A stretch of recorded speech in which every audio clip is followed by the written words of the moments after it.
Hi everyone, I'm back and late with this episode's upload date.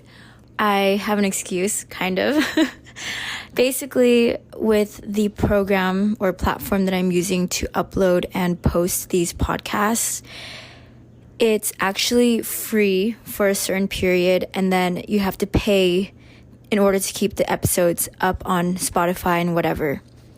And I had to think about it and decide whether or not it was worth keeping on and paying the subscription fee. So it's not really that cheap, and I'm not making any money from posting these podcasts. But anyways, obviously I decided to keep it going and pay the subscription fee, which is why you're listening to this right now. But anyways, share this with your friends, family, and whoever. And you never know, even people that don't listen to podcasts, I feel like I've never been a podcast lover or listener till really recently. And I feel like podcasts are getting bigger. I don't know if it's because I've been listening to it more and I feel like I'm seeing it more and hearing about it more. Okay, anyways, let's get into high-low Buffalo for this past week. So my high is I've been baking a lot, and I really don't bake in general. I never baked when I was home. My mom never let me bake. Even if she were to bake, she always thought that I would make a mess. So I only got to watch her, which kind of sucked. But then recently I've been baking with friends, and we've been trying these recipes that I feel like is a little bit more complex and out of my comfort zone. So with Mikey, we made a carrot cake, and it was a double layer cake. Oh my gosh, it was such a pretty cake, and it tasted so good. And honestly, I liked the cake itself better than I liked the icing. So I would have preferred it without the icing, but I think if we got the icing just right, like a more harder consistency, I think I would have liked it a ton. Anyways, it was still really good, and we were really proud of ourselves. And then with my friend Tara, we actually baked a strawberry shortcake, and I've never had strawberry shortcake in my life. So I didn't realize it was majority whipped cream and strawberries and not really the cake part. And I was kind of nervous because I was thinking, oh my God, this is going to be another cake, and it's going to be really heavy, and I'm going to have to eat it. But then it ended up being really, it was perfect. It was sweet enough, and it was super light, and it turned out pretty good. It wasn't the prettiest thing, but it tasted so freaking good, and I'm proud of myself. So that was my high. The low for the past week, I've mentioned the doorman that I've passed by with Mikey whenever we go to the gym, and it's been making me uncomfortable like I couldn't even imagine. I mean, I talked about it like it was weird, but it's gotten to the point where Mikey and I literally run out of the gym after our gym session to avoid the doorman. And we get really uncomfortable when we accidentally make eye contact with him. And there's been times where he'll be waiting out there and I'll accidentally make eye contact. And I don't know if he recognizes me or not, but still I get really uncomfortable. And we just cross the other side of the street and then walk right in front of him. I'm not sure if he notices us or if he knows that we're trying to avoid him, but we definitely are, and it sucks. It's actually kind of terrifying because my stomach literally drops whenever we have to leave the gym. For my Buffalo, Mikey and we started skateboarding recently. Just for some more context, it's not really relevant to this Buffalo, but Mikey has skateboarded before, so she's definitely a few steps farther than me, but I've never skateboarded in my life. Even though I had a skateboard in my home because my brother skateboarded, my dad was sexist, I guess, and he didn't want me to skateboard, but he allowed my brother to skateboard. It was really weird, and so I never skateboarded, but I've always wanted to ever since I was little. But anyways, we each got a skateboard, and we tested it out the other day, and on the first day that we went out, we were approached by this like random drunk guy who was around our age, and he was actually really sweet and cool. He asked Mikey if she knew how to ollie, and he ended up trying to teach her how to ollie, and it was pretty cool. And it was interesting and kind of weird that like all of a sudden these random strangers start approaching us whenever we're riding a skateboard. And it's been happening a lot. Whenever we go skateboarding, we actually get approached by strangers commenting on what we're doing. Like, I feel like it never happens. And I've talked about this before. Like, New York is a place where I expected people to talk to strangers, but it never happened to me. And then all of a sudden, Mikey and I get a skateboard, and it's like it happens multiple times. He actually ended up asking me for my number, and I'm pretty sure he was so drunk that he doesn't even remember I put my number into his phone. But anyways, moving on.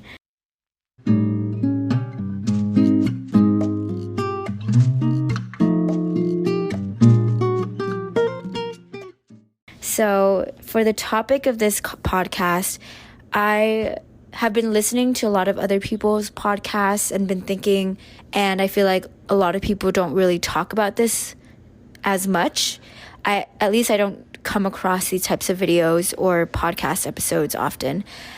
So I wanted to put my own thoughts out there on feeling unlovable, not being able to love.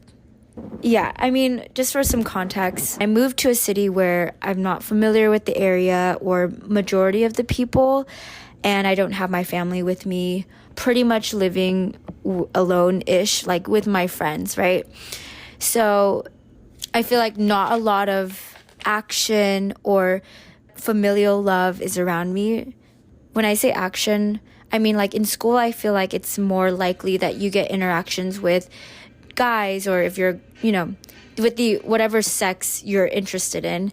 And because you get more interaction, it's much more likely that you flirt, you get interested in someone, and something happens, right?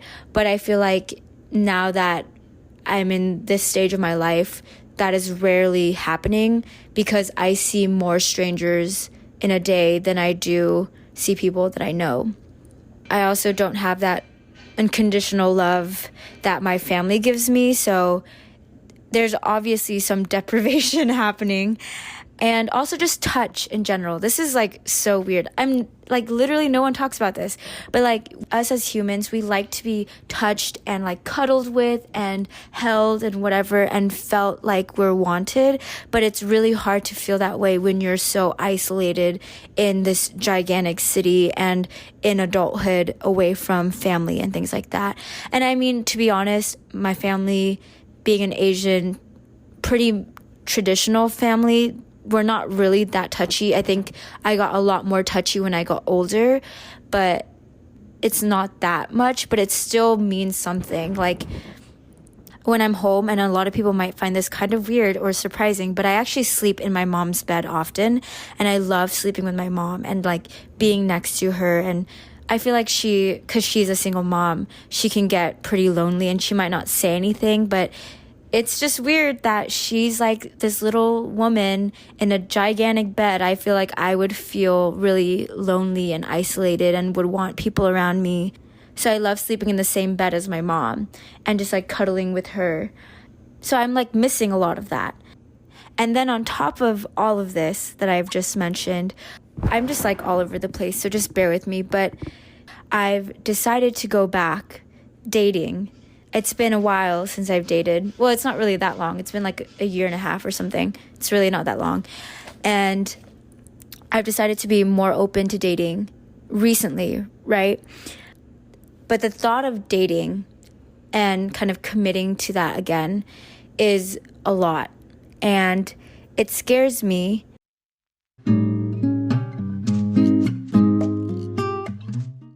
I'm already in a state where I feel unlovable because I'm missing a lot of this love that I used to have when I was back at home and in college. So I'm starting off shaky. But then on top of that, I'm worried that because it's been such a long time and I've gone through my fair share of very interesting relationship things, I don't know if I can love to the extent or like someone to the extent that I have in the past. And I know like a lot of people say this, but it's so true. Your first love, you really give 100% to them, and it's most likely because you're naive and you think that it's going to last forever. At least that was my case. And I gave a lot to that person, and then I got my heart smushed, broken, like it's disintegrated after that relationship. I feel like I don't know if it's ever been fully at 100% the way that it was before I've dated that person. And so I come into every single relationship or possibility of a relationship without being able to give that 100% and being very fearful. Like, for example, I have like this fear of not being able to like the right person when the right person comes in front of me. I'm worried that I have a good person in front of me and I've like met XYZ people, and these people are just great people. They have all the traits that anyone could be looking for, and I'm attracted to them, but for some reason, like, I'm not attracted to them enough, and I can't give them what they need, and I can't recognize the good that's in front of me. I have a fear of that, so I let go of a good thing. I'm also fearful of compromising myself. So when I like someone, sometimes if I like them a little too much, I will compromise who I am and I'll lose myself in the process. I'm fearful of that. But even if I don't give up myself, I'm just fearful of like becoming a version of myself that I'm not really that into or supportive of. And also, as cliche as it is, I don't want to get hurt. Honestly, this fear of like not wanting to get hurt again and like being very protective and defensive of myself so that I don't just give access to myself to people who really don't deserve it or are just playing around. I feel like because I've done that, and to the extent that I have, I've created this like mindset, or like I've made myself believe that I genuinely do not need another person. I'm concerned that that belief that I have is so strong that eventually when I realize that idea and mindset that I have is wrong, it's going to be pretty late, and I'm going to have a pool of men that are not ideal, let's just say. And finally, something else that I'm like nervous about is I'm worried that I just can't get back into the dating scene. Like, I just can't be interested in others and like flirt and do the thing that I do and just like be fully there for it. I see it as a trade-off where I'm like, well, if I'm going to give you my time, I'm not going to be able to give time to the things I care about and the people I care about already. So there's like that whole aspect. I feel like that feeling is going to dominate, and that is really scary. I'm also worried that that feeling will come up later, like just losing interest later. I don't know. There's just like so many things. And also it can work the other way around where I'm afraid of people losing interest in me after they find out who I really am. I feel like in the beginning it's very exciting for both ways to learn about another person and be like, oh, what are they going to do next? Like, I don't know everything about this person and I want to know everything about this person. And then finally you know everything and you're like, boring, or like that's it. I can have the tendency to be that way, and I also at the same time am nervous that I'll be treated that way. And it's not intentional. It's literally, I can't help it with all these things. I just feel that way. And I'm just voicing it out there because maybe you guys can relate. And no one really talks about these things. I feel like it should be put out there.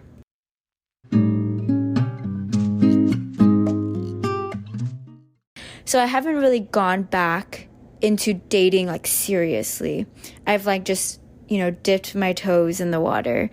And even just doing that, I've been noticing a lot of things about this time around dating people and like meeting new people.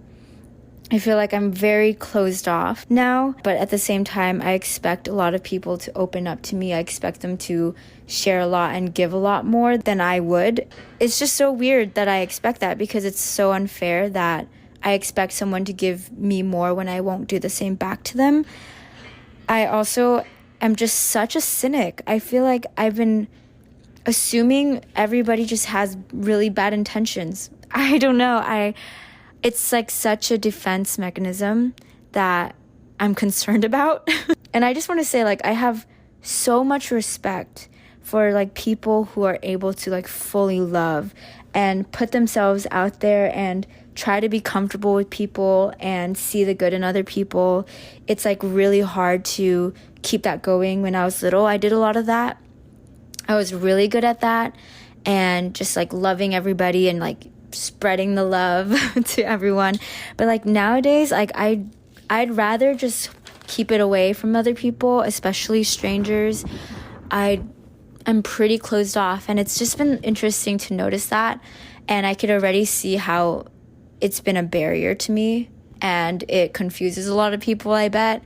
Yeah, like it's weird because I'm like, no, like I want to be around you and I love your company, but at the same time I'm like physically, action-wise, not showing. It doesn't match like how I feel. TLDR, in conclusion, I don't know, whatever, I'm working on it. It's a process, and I'm realizing that whatever I am looking for in another person, I want to be able to give that to another person. From now on, whatever I ask for from another person, I will make sure that I can do the same. So I'm working on it. And I know that I want XYZ, so even though it is really hard for me to give XYZ, I'm going to figure it out. And I've never really been that way. I've always been like an asker and less of a giver in terms of this area. And I want to like shift and be more of a giver, so that when I ask, it is completely fair and justified. And it allows me to put my standards higher and also make me feel personally more lovable, because I know that I have the traits of someone that I would love, if that makes sense. I know that if I meet myself, like if I were two people and I got to see myself, meet a version of myself, that I would totally love that person. And I want to be able to say that and be confident in that. And that will, I know, in turn make me feel lovable. That's just the way to do it. I'm going to try this out. And I hope that you guys, if you are in a similar situation or have felt this before, or in the future get into a similar situation, you kind of think of it this way. Imagine yourself like as another person and being like, what do I admire? What do I see in myself that would be lovable? And also at the same time, seeing what do I want from another person that I can't give, and then work on those things, you know? And then all of a sudden, after working on it and really putting the action into it and like the care and the effort, I feel like the love will come, and you'll realize you deserve the love and that you have the value, and that you can set your standards high, and that you are special and not mediocre, and you shouldn't accept shit from other people. Anyways, this is a really like weird topic, and it clearly is very confusing to talk about because the organization of this podcast is all over the place. I hope you get what I'm trying to say, and I hope that it was somewhat insightful or interesting or helpful or whatever. And I will see you guys next week. Bye.